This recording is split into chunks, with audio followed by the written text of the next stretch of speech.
नमस्कार, citizens voice show में आप सबका स्वागत है। इससे पहले मैं कार्यक्रम की शुरुआत करूं, आप लोगों से निवेदन है सिटीजन्स वॉइस शो लाइक करें, सब्सक्राइब करें, नोटिफिकेशन बटन ऑन करें ताकि ज्यादा से ज्यादा लोग इस वीडियो को शेयर कर सकें। क्योंकि सिटीजन्स वॉइस शो जनता की आवाज है, आवाम की आवाज है, आप सबकी आवाज है और सब तक पहुंचाना जरूरी है। आज का विषय जो है वो हमने सांप्रदायिकता पर रखा है। सांप्रदायिकता जाति धर्म के नाम पर लोगों को बांटकर किस तरीके से 11 साल राम के नाम पर सरकार चली, अब सिख, बौद्ध और जैनियों के धर्म गुरुओं के नाम पर सरकार को आगे चलाया जा रहा है और देश के मुसलमानों को आइसोलेट किया जा रहा है।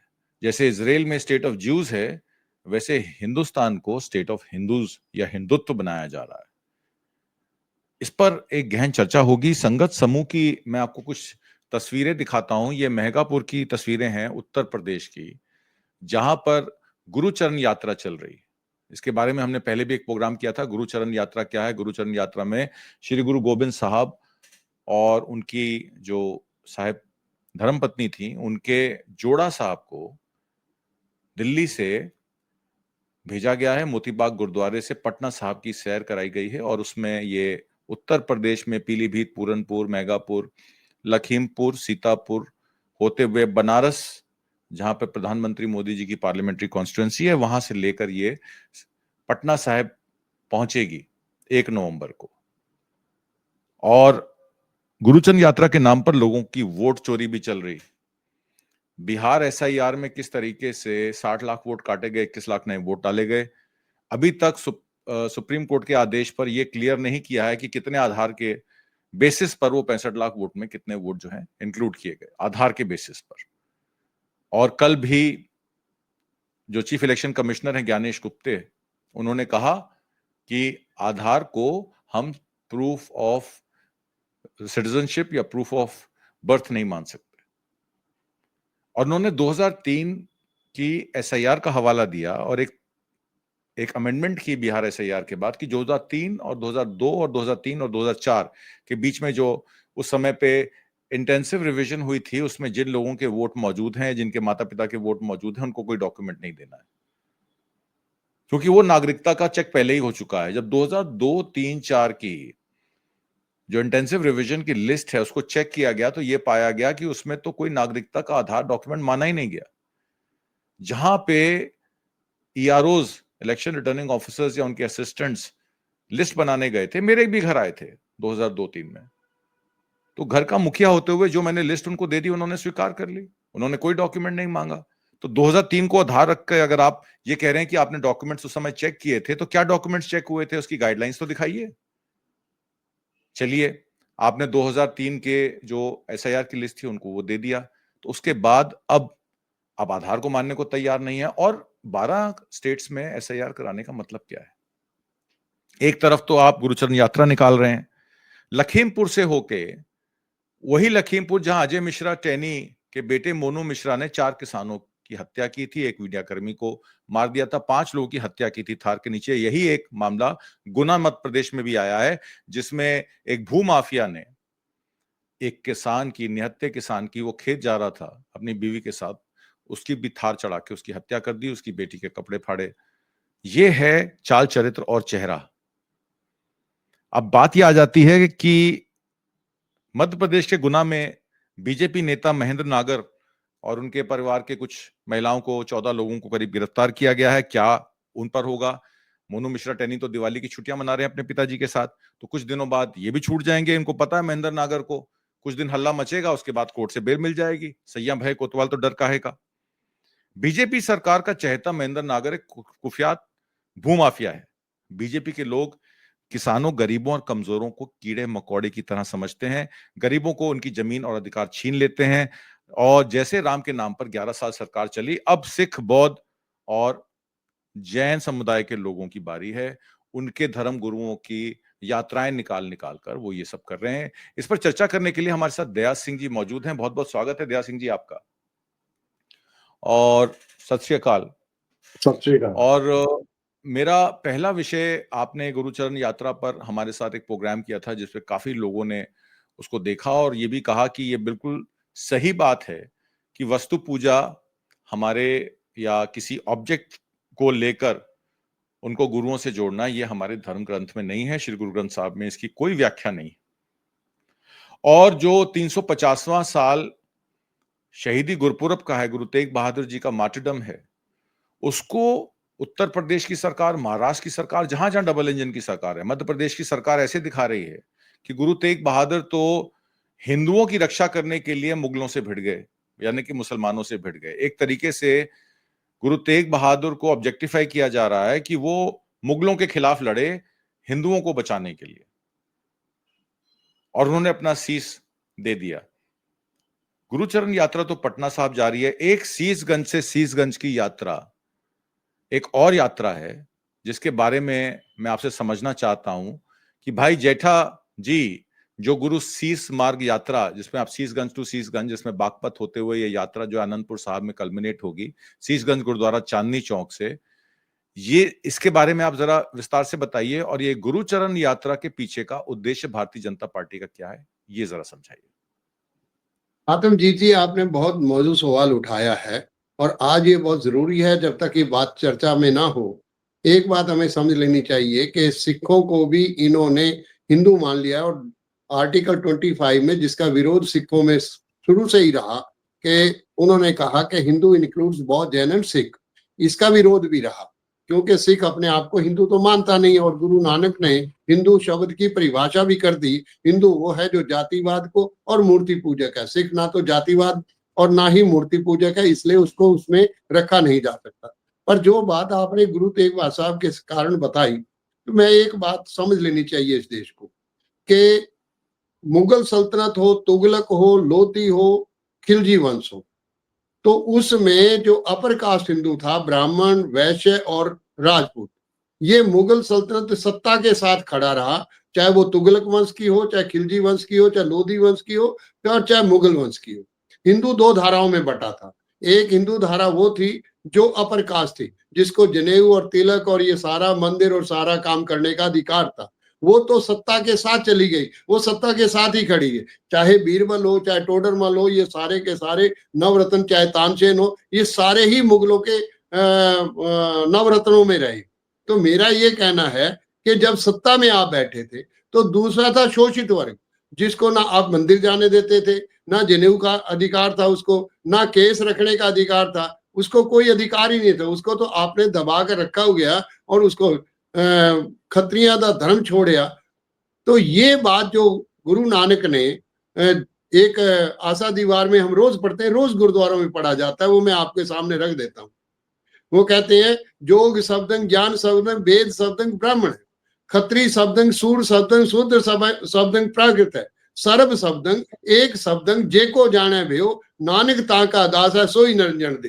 गुरु नानक का ये शब्द, ये समझ लेना चाहिए इस देश को कि वो कहते हैं कि जोगियों ने अपना धर्म ज्ञान का धर्म बना लिया, उन्होंने अपने आप में स्थापित कर लिया। ब्राह्मण कहता है मेरा वेद पाठ पूजा करना मेरा धर्म है। राजपूत के लिए उन्होंने एक स्पेशल धर्म, जो क्षत्रिय का धर्म है उनकी रक्षा करने के लिए, ब्राह्मण की रक्षा करने के लिए, और वैश्य का काम है उनके रोटी पानी के गुजारा करवाने के लिए, वो वैश्य का काम है। और लास्ट में आपने शूद्र का, जिसके लिए आपने कहा कि वो प्राकृत है, वो उनकी सेवा करने के लिए बना है। पर गुरु नानक कहते हैं सर्व शब्दंग, सबका धर्म एक ही धर्म है, सर्व शब्दंग एक शब्दंग, जे को जाने भी हो। सबका धर्म मानवता का धर्म है, इंसानियत का धर्म है, हम सबको उस रास्ते पे चलना चाहिए। अगर इस बात को मान लिया जाए तो गुरु नानक ने उस शोषित वर्ग का की बाह पकड़ ली, उसका बाजू पकड़ लिया, उसकी लीडरशिप दी कि आओ मिलकर आगे बढ़े। जिसको जीने का अधिकार नहीं था, रहने का अधिकार नहीं था, उसके कपड़े नहीं थे, अच्छे ढंग से रह नहीं सकता था, मंदिर पूजा कर नहीं सकता था, उसके अधिकार को सुरक्षित करने के लिए गुरु आगे बढ़ गए। मैं बहुत ज्यादा बात इस बात पे ना करूं, पर मैं एक बात कह दूं कि गुरु तेग बहादुर आते आते सिख और मुस्लिम के संबंध मुगल सल्तनत के साथ गुरुओं के संबंध बहुत नजदीकी रहे। आप अगर देखें, हरमंदिर साहब को देखें, ज्यादा इधर उधर ना भी जाएं, हरमंदिर साहब की नींव साई मियां मीर रख रहे हैं, शाही पीर हैं। उसका वास्तुकला जो आर्किटेक्ट है हरमंदिर साहब का, वो इस्लामिक है, उसका गुंबद बिल्कुल इस्लामिक है, मस्जिद नुमा है, और उसके 4 दरवाजे होते हुए आने जाने का रास्ता पश्चिम की तरफ है, और उसका नाम हरिमंदिर है, और उसमें गुरु ग्रंथ साहब का प्रकाश है, जिसमें फरीद की वाणी भी है। और फरीद जब ये कहता है अपनी वाणी में कि बेनिमाजा कुत्या ए ना पली रीत, कभू चलना आया पंजे वस्त मसीद, वहां तो ये बात भी हो रही है। तो मैं ये कहना चाहता हूं कि गुरुओं ने किसी का साथ नहीं बल्कि शोषित वर्ग को उन्होंने खड़ा किया, और इसी साजिशन से गुरु अर्जन देव की शहादत हुई और गुरु तेग बहादुर की भी शहादत इसी कारण, क्योंकि जो सत्ता पर हिंदू बैठा था वो ये चाहता था कि सत्ता मेरे हाथ में रहे, शोषित आगे ना बढ़ सके, वो दबाव में रहे, वो दबा कुचला रहे, और गुरुओं ने उसका विरोध कर दिया, उसको अपने साथ खड़ा कर लिया और एक ताकत दे दी। गुरु गोविंद सिंह जी के एक पंक्ति में पढ़ दूं कि जिनकी जात गोत कुल माही, सरदारी ना भई कदाही, तिन ही को सरदार बनाऊं, तब है गोविंद सिंह नाम कहूं। ये थे गुरु गोविंद सिंह, जो जिस विचार को हम लेकर चलते हैं। अब जरा जो बात आपने कही, भाई जैता जी क्यों आए? गुरु तेग बहादुर ने असम के राजा के साथ संधि, चक्रध्वज राजा के साथ संधि करवा के, बल्कि उनका बेटा जब गुरु गोविंद सिंह जी जब उन्होंने खालसा की सृजना की और 5 चीजें लेकर राजा रतन राय जो और चक्रध्वज जो असम के राजा का अहोमी कबीले का राजा था, वही लेकर आया था, नागनी और 5 चीजें लेकर, प्रसादी हाथी और सब लेकर उसने भेंट की गुरु गोविंद सिंह जी को आके आनंदपुर साहब। वहीं से गुरु तेग बहादुर साहब ढाका गए और ढाका तक हिंदुस्तान बनाया, जिस बात की आशा गुरु नानक ने बाबर के समय की थी कि बाबर के आने से हिंदुस्तान का अवाम डर गया, पर उन्होंने एहसास किया था कि हिंदुस्तान समालसी बोला, हिंदुस्तान का अवाम खड़ा होगा, जागरूक होगा, और गुरुओं ने उसको जागरूकता पैदा की और उसको इस पोजीशन तक बैठाया। तो गुरु तेग बहादुर साहब के खिलाफ कोई वारंट नहीं था। जब वो चलकर आए तो इस बात को लेकर चल के आए, जब उनके इतनी संबंध औरंगजेब के साथ नजदीकी होते, उनका था कि जो शोषित समाज है उसको खड़ा करने के लिए औरंगजेब को आगे बढ़ के काम करना चाहिए, क्योंकि उसको दबाया जा रहा है। ये बात लेकर आए तो उनका मानस था, और कुरान की आयत भी इसी में है। वो कहते हैं कि मुसलमान की बेसिक स्ट्रक्चर जो है वो हक, इंसाफ और इकबाल के लिए खड़ा, और इसीलिए गुरु तेग बहादुर साहब ये बताने आए थे कि औरंगजेब को कि सत्ता जो है लोक लाज के लिए उसको हक, इंसाफ और इकबाल के साथ खड़ा होना चाहिए। इस बात को लेकर आए, और जब वो रोहतक के पास पहुंचे तो उस समय पूरा हिंदुस्तान का अवाम उनके साथ खड़ा हो गया। बल्कि 4 महीने सैफुद्दीन के पास बहादुरगढ़ किले में भी ठहरे, और एक तरफ मस्जिद आज भी है और एक तरफ गुरुद्वारा आज भी है।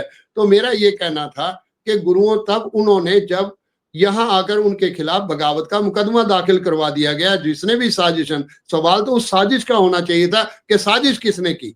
तो साजिशन जब बादशाह को और उसमें अरेस्ट हुए तो उन्होंने 5 आदमियों को अपने साथ रखा और बाकियों को उनको कहा कि आप वापस चले जाओ, और भाई जैता और भाई उदय दोनों को उन्होंने बाहर रखा कि आप अरेस्ट ना देना, क्योंकि कोई बात हो जाए, इंफॉर्मेशन कैसे जाएगी आएगी, तो उसके लिए उन्होंने भाई जैता जी और भाई उदय जी को बाहर रखा।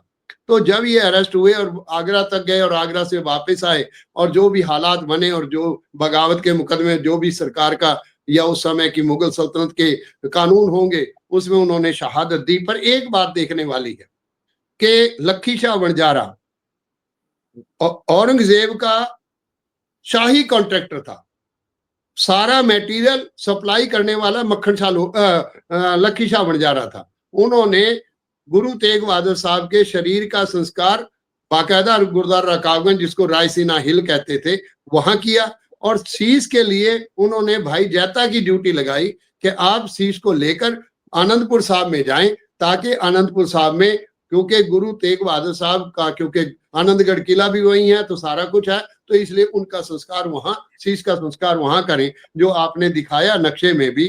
तो यहाँ से चलकर भाई जैता जी जितने भी जगह ठहरे वो सारे ही सारे मुसलमानों की जगह थी, उन्हीं मुसलमानों के घरों पर ही ठहरे। तो इसका मतलब है कि मुसलमानों के साथ उनका कोई वो नहीं था, आपसी कोई कंटेस्ट नहीं था, कोई कंफ्लिक्ट ही नहीं था, उन्होंने ही उनको दिया। और यहाँ भी लखी शाह वणजारा ने जो आपके सामने मैंने रखा, तो ये रहा, यहाँ से बागपत गए, बागपत से बड़ खालसा और बड़ खालसा से आगे तरावड़ी और नाभा साहब होते हुए आनंदपुर साहब में वहां उनकी जो संस्कार हुआ। तो मेरा ये कहना है कि ये यात्रा इसलिए भी बड़ी जरूरी है।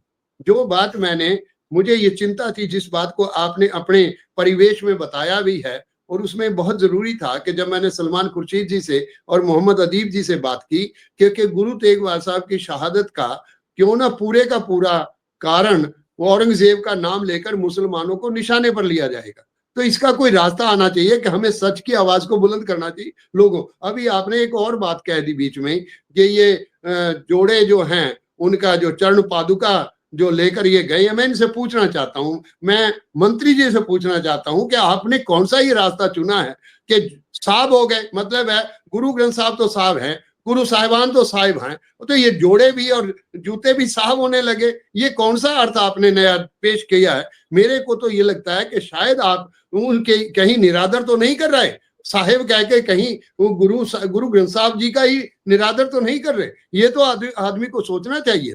तो आप उनको भी साहेब कह रहे हैं और चरण पादुका लेकर आप चले हैं। हम पूछना चाहते हैं कि आपके पास क्या ऑथेंटिकेशन है उन चरण पादुकाओं की जो आप वहां लेकर चले हैं? वो कब से आपके पास हैं? आपने एक कथा सुना दी, एक कहानी सुना दी, तो कहानी के आधार पर आपने उसको जस्टिफाई भी कर दिया कि एक प्रिंसिपल थी, उसने उसको जस्टिफाई कर दिया कि वही पादुका है।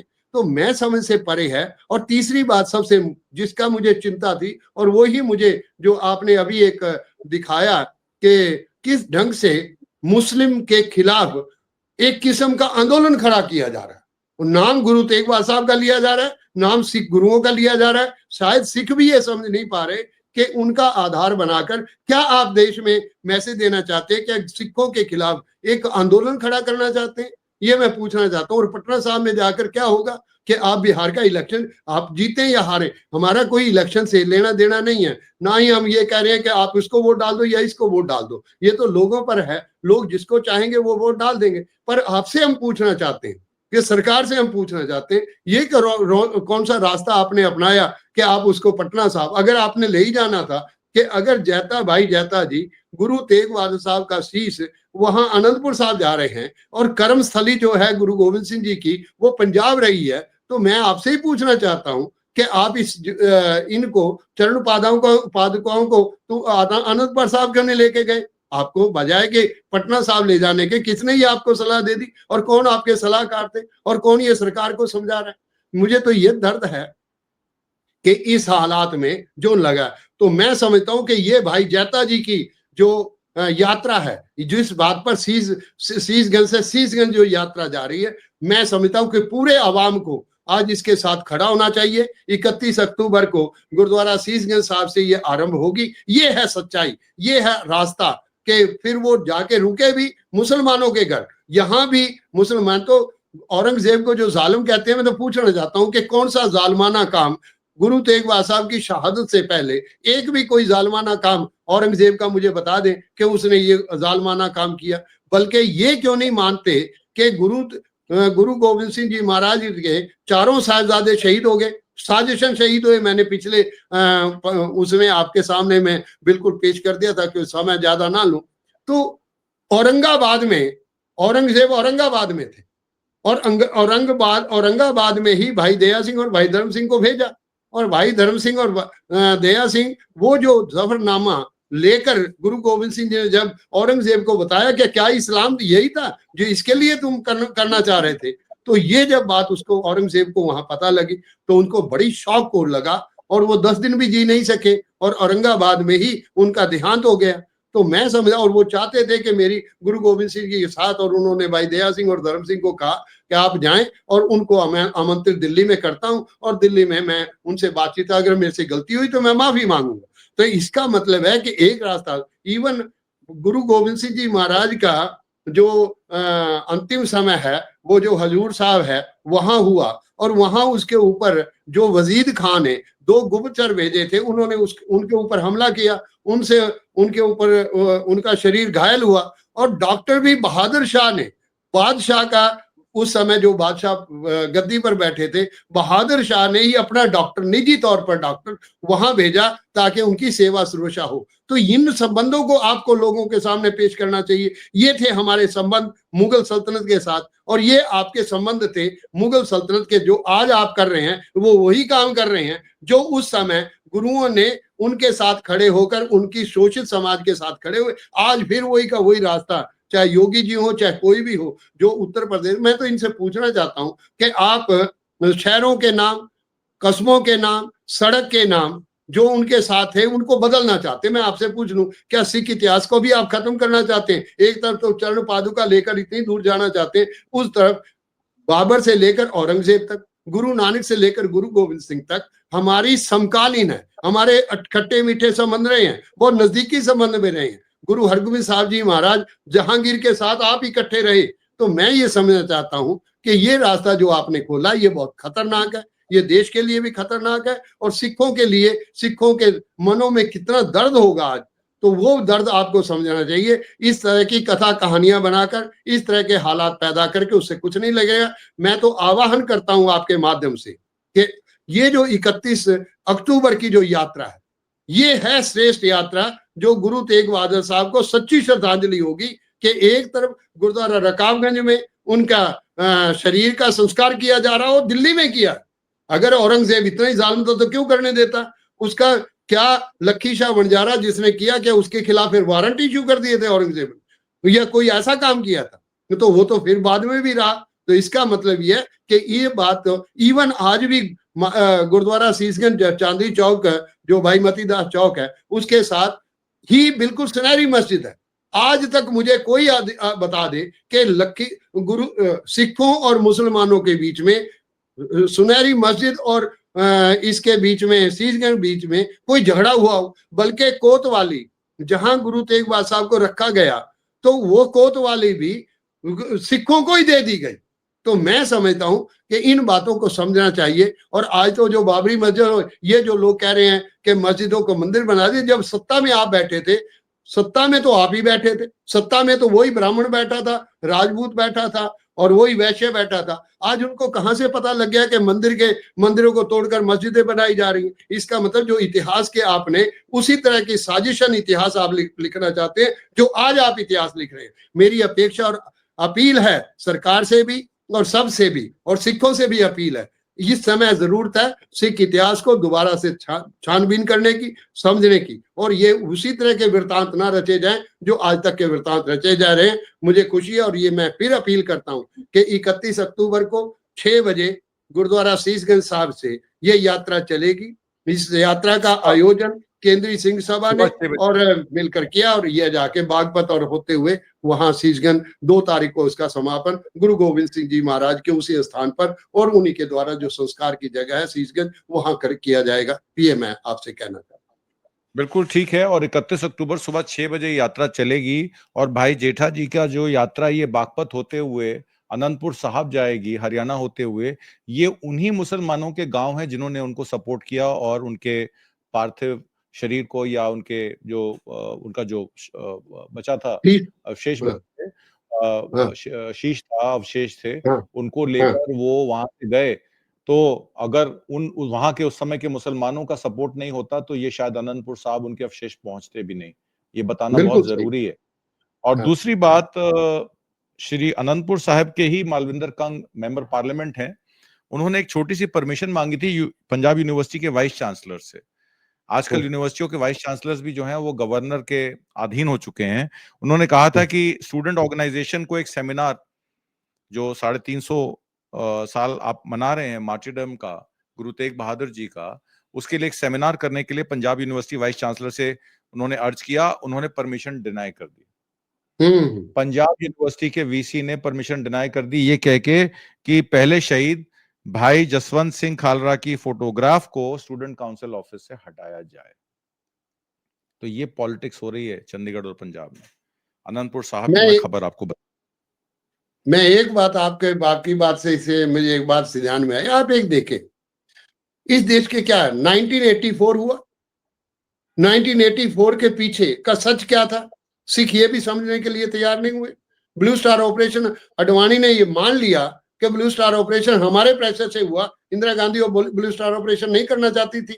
और 2 जून 1984 को इंदिरा गांधी की अपनी स्टेटमेंट है कि वायलेंस को वायलेंस से काउंटर नहीं किया जा सकता, बट सब मिसगाइडेड हिंदू।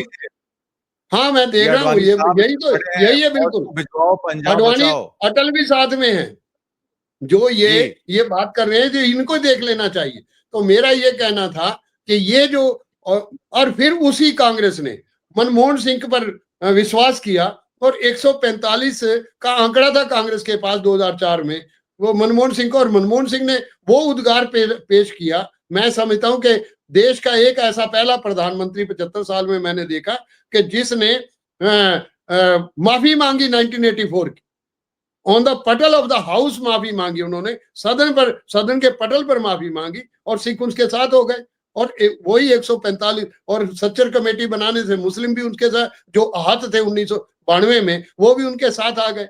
कितनी राजनीतिक व्यवस्था उन्होंने लोगों को मिलकर भाईचारे का एक रास्ता दिया। और 2009 में जब वही इलेक्शन मनमोहन सिंह के नाम से लड़ा गया, सोनिया गांधी ने तो अपना फेस ढक लिया था उसमें, तो उन्होंने कहा कि इनके नाम से इलेक्शन हो रहा, और 206 सीट मिली मनमोहन सिंह को 145 से। और जबकि वामपंथ बाहर निकल गया था परमाणु के समझौता जो अमेरिका के साथ हुआ। मैं समझता हूं कि जो रास्ता मनमोहन सिंह ने शुरू किया था, आज देश को उसी रास्ते की जरूरत है, आज मिलके चलने की जरूरत है। बहुत मुश्किल से ये आते हैं। हमने तो देखा है कि मैंने हक के अमन का एक सेमिनार गुरु तेग बहादुर साहब के, गुरु अर्जन देव जी के बारे में, दयानंद महिला महाविद्यालय आर्य समाज जिसके विरोधी कह रहे थे कि सिखों और उनमें, मैंने वो किया।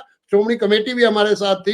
डॉक्टर AR किदवई हरियाणा के गवर्नर थे, सुरजीत सिंह बरनाला तमिलनाडु के गवर्नर थे, भूपिंदर सिंह हुड्डा कांग्रेस के चीफ मिनिस्टर थे। सब मिलकर, यहाँ से साहब सिंह वर्मा भी गए जो पूर्व मुख्यमंत्री थे दिल्ली से, वो भी उस सेमिनार में गए। तो मैं समझता हूं कि आज जरूरत है, अगर ये सरकार ये चाहती है कि इस देश में सब मिलकर चले और ये रास्ता है साझीवालता का, तो ये मौका था इस सरकार के पास भी और हम सब के पास भी। और मुसलमानों को ये नहीं, बल्कि मुसलमानों को तो ये ताकत होनी चाहिए कि वो गुरुओं के साथ खड़े रहे। हम उनके साथ हैं। तो इसलिए मैं समझता हूं कि जो दिल्ली का इंडिया इस्लामिक सेंटर में हुआ या जयपुर में हुआ सम्मेलन, ये बहुत हिम्मत थी मुस्लिम समाज की, खासतौर पर सलमान खुर्शीद जी की और मोहम्मद अदीब जी की। दोनों ने मिलकर इस बात को आगे बढ़ाया। मैं समझता हूं कि हमें आगे बढ़ना चाहिए। बिल्कुल ठीक कहा आपने। और सबको साथ लेकर, सबको साथ लेकर चलना चाहिए। यही हमारे धर्म गुरुओं ने, क्या हमारे स्कूल कॉलेज, हमारी शिक्षा की पद्धति यही है, यूनिटी इन डाइवर्सिटी। ये भारत जो है एक गुलदस्ता है, खूबसूरत गुलदस्ता है, इसको तहस नहस नहीं करना चाहिए। कश्मीर में जिस तरीके की चीजें हो रही हैं, पंजाब में जिस तरीके की चीजें हो रही हैं, आतंकवाद को बढ़ाया जा रहा है, मुसलमान कम्युनिटी के खिलाफ सब धर्मों के लोगों को लामबंद किया जा रहा है, मुस्लिम लड़कियों को उठाकर लाने पे नौकरी देने की बात जो डुमरियागंज के MLA कर रहे हैं, पूर्व के MLA कर रहे हैं, तो ये कहाँ से चीजें निकल के आती हैं? सरकार का उनको कहीं ना कहीं तो सपोर्ट है। अगर सरकार का सपोर्ट ना हो तो ये सब चीजें नहीं कर सकते। जी आत्मजीत जी, गुरु नानक का एक शब्द है, बहुत सुंदर शब्द, मैं आपके सामने। गुरु नानक कहते हैं, पब्बर तू हरियावला कमला कंचन वन, कह दोखड़े सड़ियो काली हुईया देवरी, नानक मैं तन पंग। आगे तालाब जवाब देता है, मैं अर्थ कर देता हूं। आगे तालाब गुरु नानक को जवाब देता है, जाना पानी नाला जैसे ती मेरा संग। मैं अर्थ कर देता हूं, हे तालाब तू तो बहुत सुंदर था, तेरे अंदर तो कमल फूल खिड़े हुए थे, तेरा तो पानी बहुत सुंदर लग रहा था, क्या कारण हुआ तेरे फूल मुरझा गए, तेरे पत्तियां मुरझा गई, बिखर गई, पानी सूख गया और तेरी जमीन में तरेड़े आ गई और वो काली हो गई, तो क्या कारण हुआ तेरे साथ? आगे जो तालाब ने जवाब दिया, आज के देश को वो समझ लेना चाहिए। आगे जवाब देता है कि जाना जिस दरिया के साथ मेरे संबंध थे वो मेरे संबंध टूट गए। मैं समझता हूं कि संविधान जिसके साथ हमारा ये देश खड़ा हुआ, जिसका स्ट्रक्चर खड़ा हुआ, जिसके आधार पर हम खड़े हुए, जिसके पिलर हमारे सामने हैं, उस संविधान को हम तोड़कर आज किस रास्ते पर हम चल रहे हैं, ये दर्द का नाम है। और ये मैं समझता हूं कि गुरु नानक का ये संदेश आज हम सबको समझ लेना चाहिए। और यह संदेश है कि हमारा रास्ता, हमारे संबंध संविधान से टूटकर हम कहीं और चल पड़े हैं। दो विचारधाराओं का कन्फ्लिक्ट है आज पूरे देश में। एक तरफ RSS विचारधारा जो ये कह रही है कि स्वच्छंद होकर RSS के एजेंडे को पूरा करना होगा, और दूसरा विचारधारा ये कह रही है कि हम सबको साथ लेकर, बिसर गई सब तात पर आई, जब ते साध संगत में पाई, ना को वैरी ना है बिगाना, सगल संग हमको बन्याई। इस रास्ते को लेकर हमें चलना पड़ेगा। ये दो विचारधाराओं का है। अब लोगों ने देखना है कि आप किस रास्ते पर चलना चाहते हैं। इस देश के अंदर शांति हो, सद्भाव हो, मिलकर चले और मिलकर आगे बढ़े, यही रास्ता है, और कोई रास्ता बचा नहीं है इस देश के लिए। जी जी, बहुत सारी खूबसूरत बातें आपने जो लास्ट में कही, अगर इसका आधा भी हम लोग समझ लें तो शायद जीवन सार्थक हो जाए। लास्ट में जो फोटो मैंने दिखाई थी औरंगाबाद की ही थी, वहां का दलित भी सड़क पर है, आरएसएस को समझा रहा है अभी भी सुधर जाओ नहीं तो ये देश बिखर जाएगा। आज की परिचर्चा में भाग लेने के लिए और बहुत सारी महत्वपूर्ण जानकारियां देने के लिए दया सिंह जी आपका बहुत बहुत धन्यवाद। सत श्री बहुत अकाल। बहुत थैंक यू। बहुत शुक्रिया।